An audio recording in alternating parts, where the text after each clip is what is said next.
This video is for anyone who needs to generate really brilliant ideas for their business. And this comes from over 25 years of experience in my career leading creativity and innovation sessions for teams and companies, and also over a decade of research on genius and how genius works.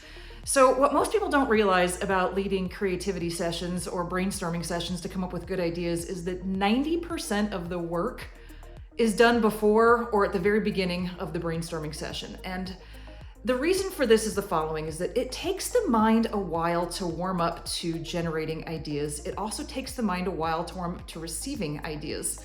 So if you just go into a creativity or brainstorming session, after coming out of a budget meeting or a planet meeting or a status session, and you just like, okay, everybody come up with good ideas, your mind is just not there yet. You've got to warm it up. So here's my, call it 3-step process to getting really brilliant ideas for anything new that you or your team want to create. Step number 1 actually happens before the session ever happens, maybe like a week before. So you as the leader of this brainstorming or facilitation, come up with an idea, and it's usually like a how might we question, and you pose this to the team or everyone coming, and it's, how might we delight our customers so much that they want to buy more from us? This was actually from a software company I worked with recently.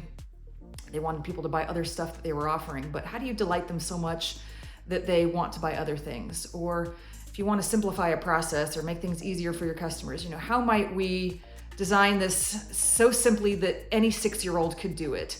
And so you pose a compelling how might we question that usually is rooted in some kind of emotion, delight, ease, joy, passion, whatever. And it's usually kind of the result that you're wanting that person or that group to feel so that they take some action or do something. So those are kind of good how might we questions. Ones that I find don't often work are how might we generate $20 million of sales in this next quarter. They're a little too focused and a little too intense.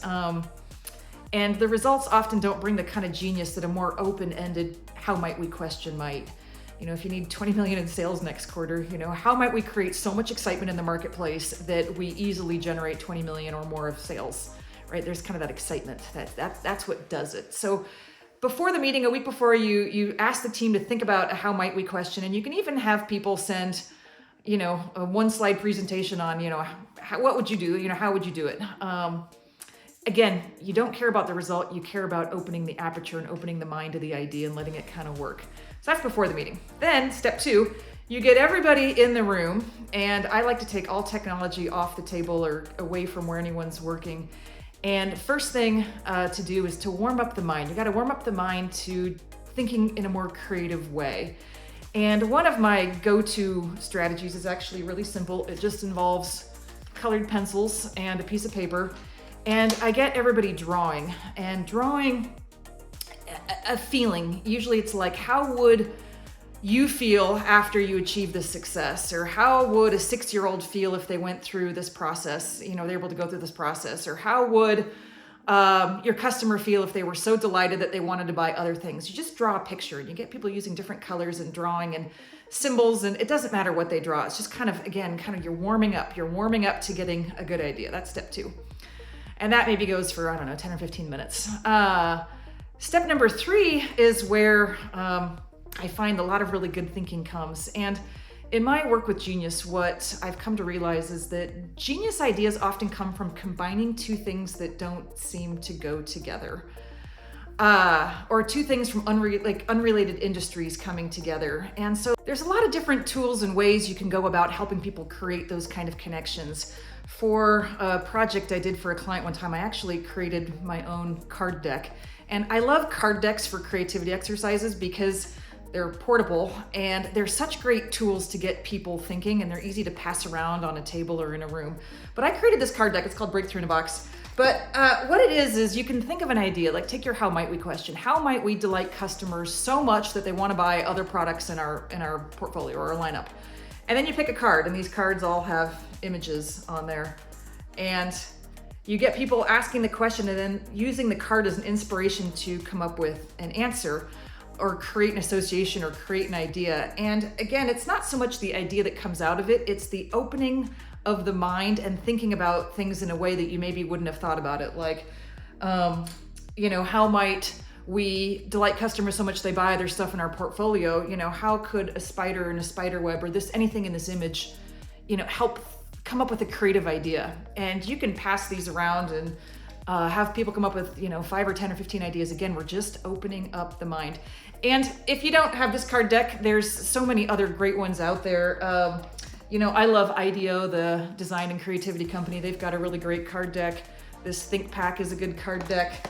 I love this Creative Whack Pack. There's some really fun questions in here to ask. And again, they're just things that are opening up the mind and getting you to think in a different way. I've even used tarot cards or tarot cards in a deck before. If you do this though, just use the major arcana cards and you can Google what that is. And they're just images on here that can help people think about ideas in a new way. So there's a lot of different tools you can use, but again, we're just spending time, opening up the aperture and coming up with ideas and creating new connections.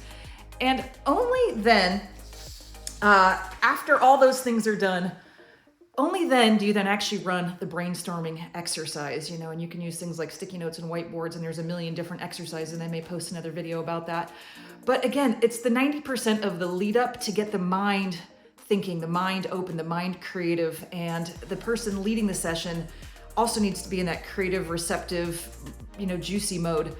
And then when people do share ideas, it's usually a yes and, yes, I love that. And, what else could you do with that? How else could you go deeper? How else could we simplify? They're questions that get people drilling even further.